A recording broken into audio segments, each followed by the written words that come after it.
by 10. Largest lead in this first half has been 13 for the Terps. Illinois able to battle back at around the 5-minute mark. They began to make their move. Fighting Illini just cannot match up in the front court. Maryland goes 6'10", 6'8" at the center and power forward position. Illinois at 6'8" and 6'6". But that really has not been the story. Look at the game summary. Shooting percentages, both teams got off to the strong start but have leveled off. Rebounding totals, as we expected, Maryland controlling the glass. And Jasikevičius, 3 of 3 from three-point range for Maryland. He's the high man with 13. And with all that said, though, too, Illinois has an opportunity. The last 3 minutes and 14 seconds of the first half, they have to come out ready to play this next 3 minutes, because you do not want to have Maryland go up and down the floor on you and get a couple of easy buckets. We've seen that in their transition game. They're very, very good. They flare to the wings and they attack. So Lon Kruger at his end has to really emphasize a couple of things. We need good shots. We need to be patient with the basketball, and let's not turn it over carelessly. Take a look at today's Microsoft Data Bank. Gary Williams, head coach at Maryland, the only coach to lead teams to the NCAA tournament from the Big East, the Big Ten, and the ACC. You see the schools that Williams has led into the big dance. Lon Kruger has also had a lot of success, Williams' counterpart. Between the two coaches, they've led 6 schools into the NCAA tournament. Kruger with Kansas State, Florida, a Final Four appearance in 1994, and his second straight appearance in the NCAA tournament with Illinois. They went to the second round last year, lost to Tennessee Chattanooga in the South Regional. Good pressure there, taking some time off the clock by Maryland. Gary Williams recognizing that these are an important 3 minutes of this basketball game. He's going to keep the pressure on. Good and the slam. Jared G got the feed from Turner. There was a good, strong baseline cut, though, that took 2 defenders to the right side of the floor, and that allowed G to be wide open. Hellman's just not going to guard Stokes. He's going to force Stokes to shoot the basketball. You'll see Hellman right at the free throw line. Look at him. He's giving him 5 feet. Now look where he goes. 7. Now he's back into the middle. Elliott. The three-point attempt rims out. And a loose ball foul. Akese got the body in. Here comes that alley-oop down the other end. Turner with good recognition. And G is just wide open. A terrific baseline cut. Frees him. Jared G trying to deal with Obinna Akese. And so far, the Maryland center, no points, 4 rebounds. G, on the other hand, with 6 points and 4 boards. Illinois will take its time with 18 to shoot. Turner tried to drop it inside. And a jump ball has been called. The possession arrow favors Maryland. A lot of traffic in there for that pass. You can see a little bit of the frustration on Turner's face. The 6th turnover for Illinois. They had only 6 in their first round victory over South Alabama. This is the second ever meeting for these two schools. Illinois beat Maryland 72-70 in the 1984 NCAA tournament in Lexington, Kentucky. See if they try to establish again down low. Kesey hasn't touched it in a while. Elliott pops and hits.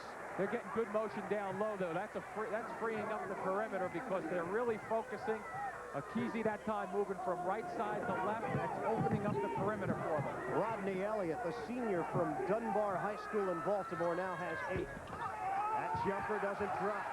That's the size right there, clearing the glass. Turner 0 of 7. Drop at the pull-up jump.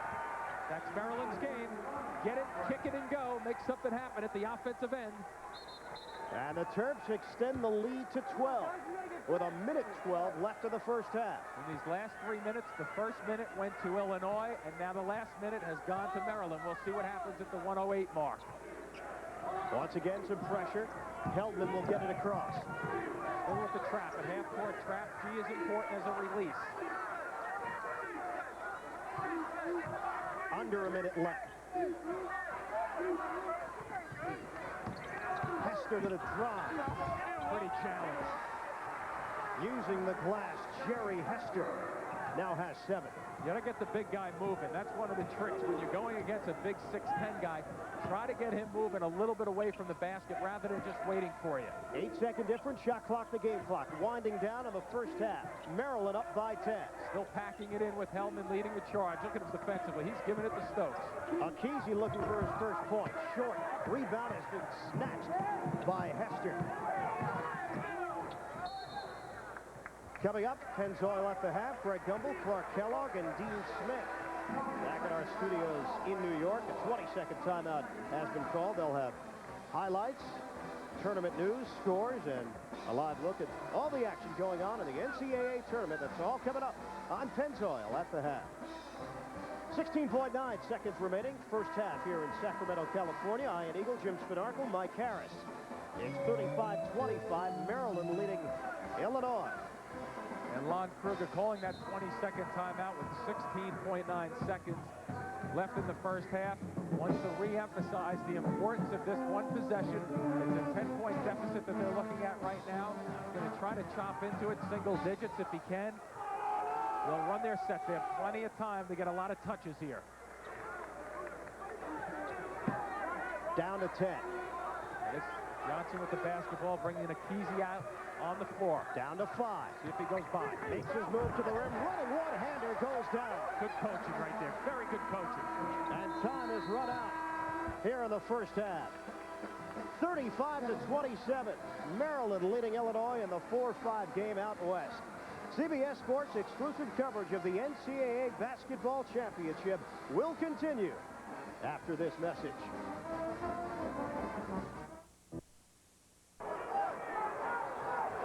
Timmerling did a nice job coming off the bench to spell McCullough. So it's Johnson, McCullough, Luton, Wooten, and Walcott. Now, would you say McCullough's got to work on the weight room just a little bit? He has been. When he first arrived at the University of Washington, all he could bench press was the bar plus a 10-pound weight on each side. That's 65 pounds. Now he's up to 45-pound plates on each end, about 135-pound bench press. That's not very strong, but it's a lot stronger than he was, and the foul is on Walcott, his first. Well, we got the bar covered, but the weights are the problem. Here's the little post move. He doesn't convert.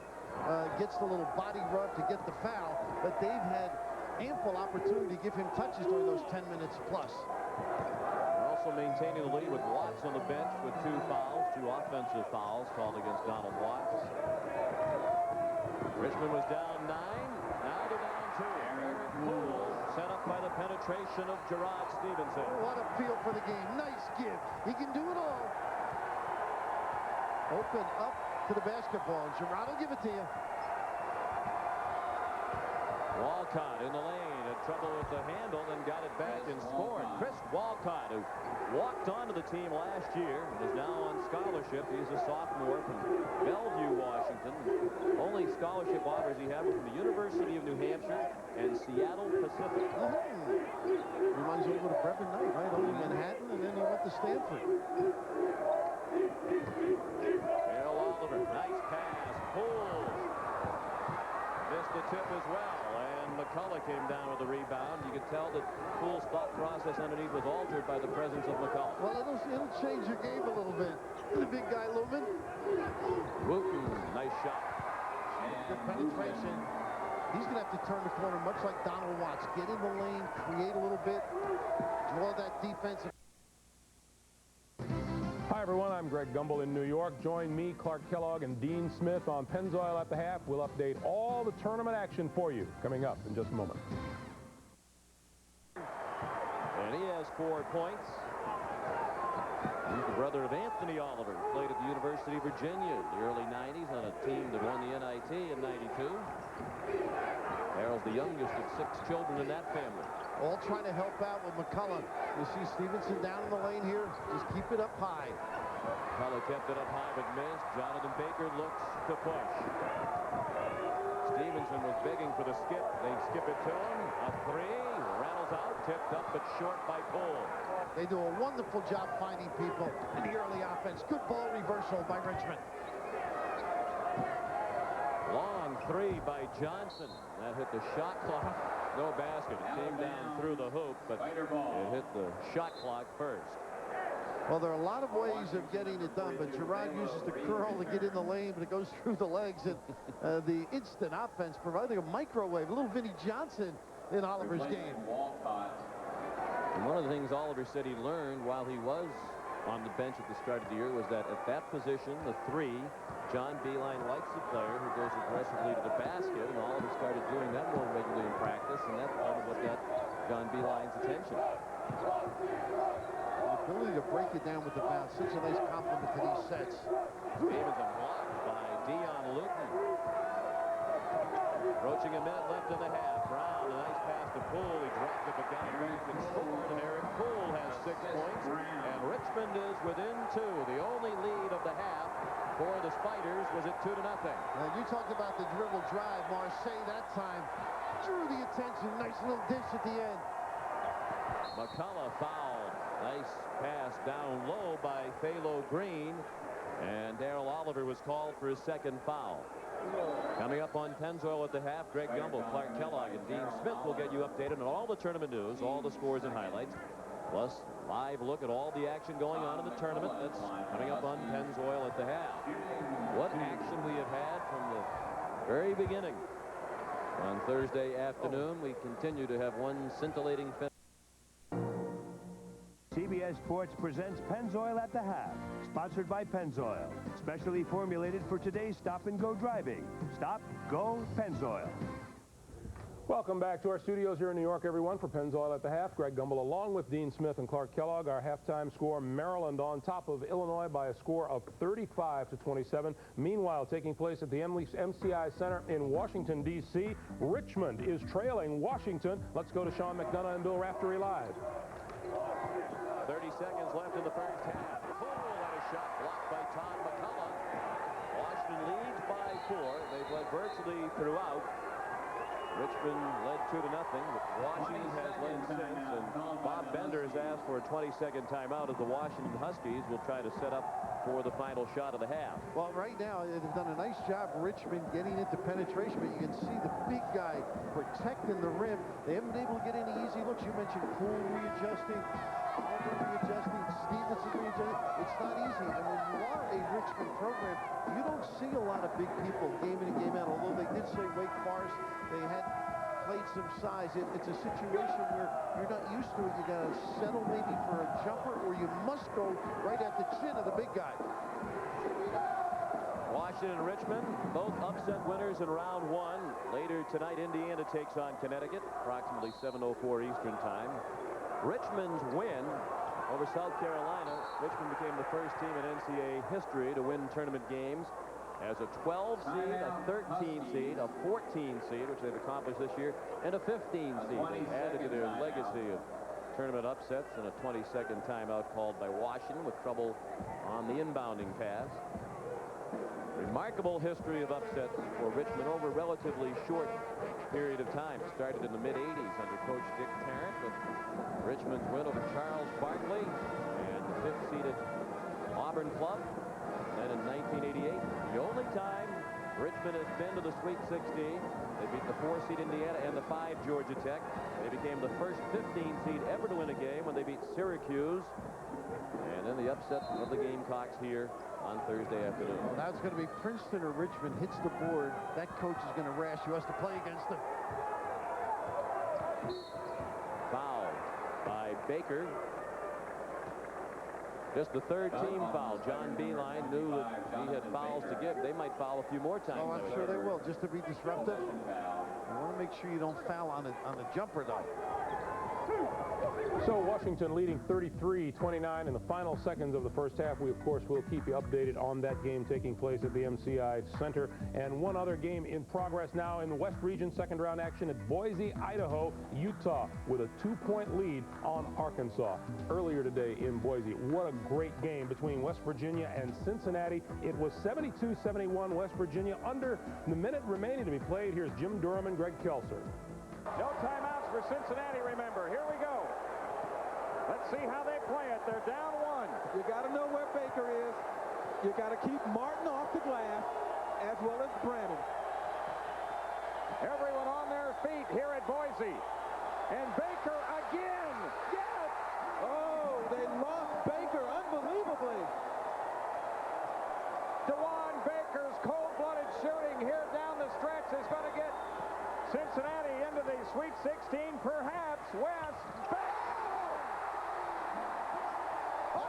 Left. Cincinnati with no timeouts. His prayer was answered.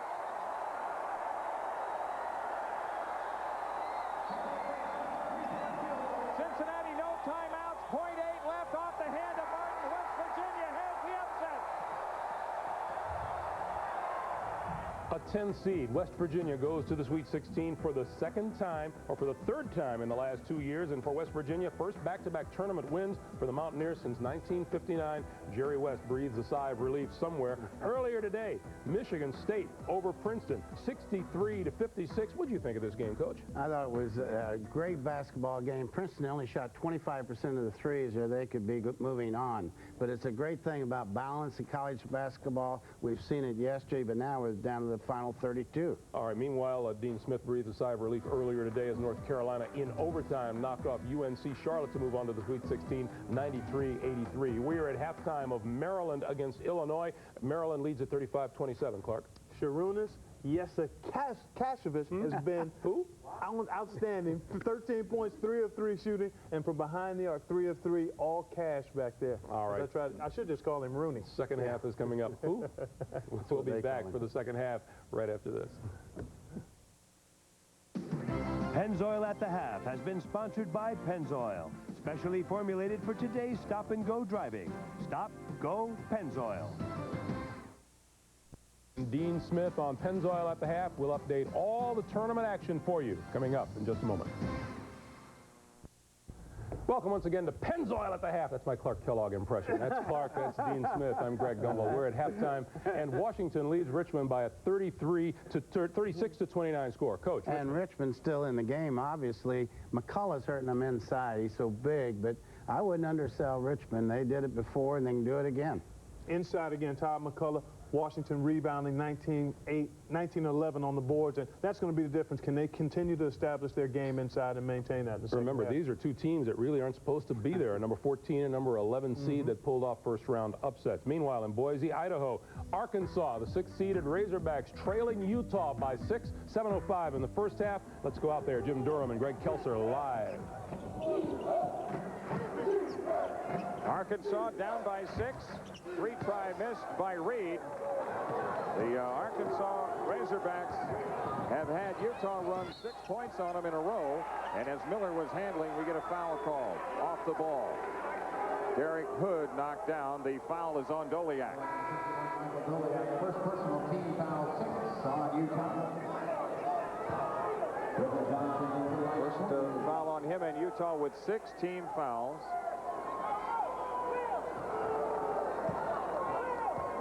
It's been a while since Arkansas has scored, but they're going to spread the floor a little bit and allow Reed to work out top. Thompson. That was Miller who knocked it loose. It didn't change possession, but we have an over and back call. Bradley called for over and back, so the Razorbacks turn it over. It was the right call. Thompson's going to hit it in the backcourt. Look, right there. He hits it into the backcourt, and there's Bradley standing right there. That is an over and back violation. Utah's biggest lead has been 7. They've got a chance to go up 8. And Johnson does it.